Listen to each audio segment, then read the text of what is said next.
So how did you get your hands on the Elysian's proprietary house strain?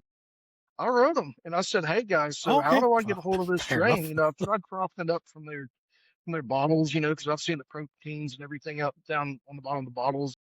So I just wrote them and said, "Hey guys, how do I get a hold of this house strain? I've been trying, to prop this up and I can't get it to take."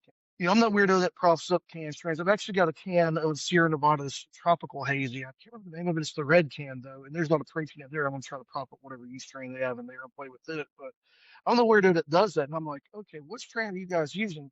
And they actually wrote me back and they said, "Hey, no, we're over 90 year strain." So imagine that all the way from Washington State to Florida. That's 3,000 some odd miles. But Yes. they flew it Yeah. down here from FedEx, and I got it on the plate, and then I was able to build it up.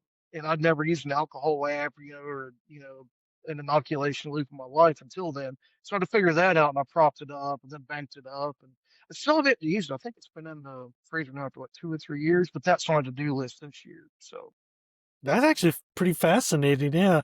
Because I know some places, like you suggest, you just reached out to them and they'll just gladly share with you. I mhm. know, like Bell's. I mean, they have their recipes, or at least a few of their recipes on their page. You can just look at them, which is pretty awesome. And of course, with Bell's, you can actually there's enough yeast in the bottles. So you didn't need like 3 or 4 bottles. You basically have enough to get a starter going, or at least that's what I've heard. I'm not doing myself. It's something I definitely want to get into because kind of like you said, yeast is not cheap. Even dry yeast has gone up quite a bit. So usually what I do, I'll go buy and I'll invest and buy a bunch, but then I was like, okay, I need to start doing this harvesting stuff, and I just totally forget. My one buddy, he does it, and I think he's on his fifth or sixth cloche, and it's the same yeast from the first time he did it, and he just started brewing. He's like, well, I don't want to spend money, so Right. he learned how to harvest it and go down that road. I just not me. I need to. I really do. I know I would have wanted to. Like I love Kvike yeast for a lot of stuff. I'm Yeah, I split enjoy it. on that one. Are you split on it? Yeah, I mean, but I was split on it because of my results with it, and the results that I Right. get are different than what the pro brewers get.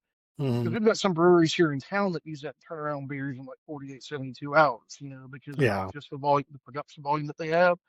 And that said, the results are way better than what I've got at home. But at the same time, that yeast is under way more pressure, liquid pressure and everything else that helps suppress esters and things like that compared to, Yeah. what I've got here at the house. So, Yeah. So I like it with my hard ciders because it gives like a clean slate. It doesn't really impart a lot of other flavors into it. I've noticed. Like if I use other like cider yeast or wine yeast, like it imparts other flavors I don't really care for. With Kvike or however you want to say it, it's very clean and neutral. I don't pick up anything. I actually taste like if I'm making a strawberry one. I taste the strawberries. I make strawberry lemon. I get the lemon as well too. That's kind of what I go for.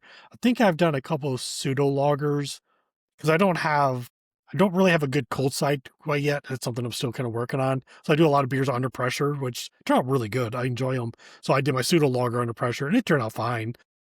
I did a cerveza for a competition. So last year or year before last, yeah, 2024. That turned out pretty good. I actually enjoyed it. I kind of cheated. I pre-limed it, so I went ahead and add lime juice to it. So don't have to worry about it. It turned out pretty good. I enjoyed it. It was a good one. I'd probably do that one again.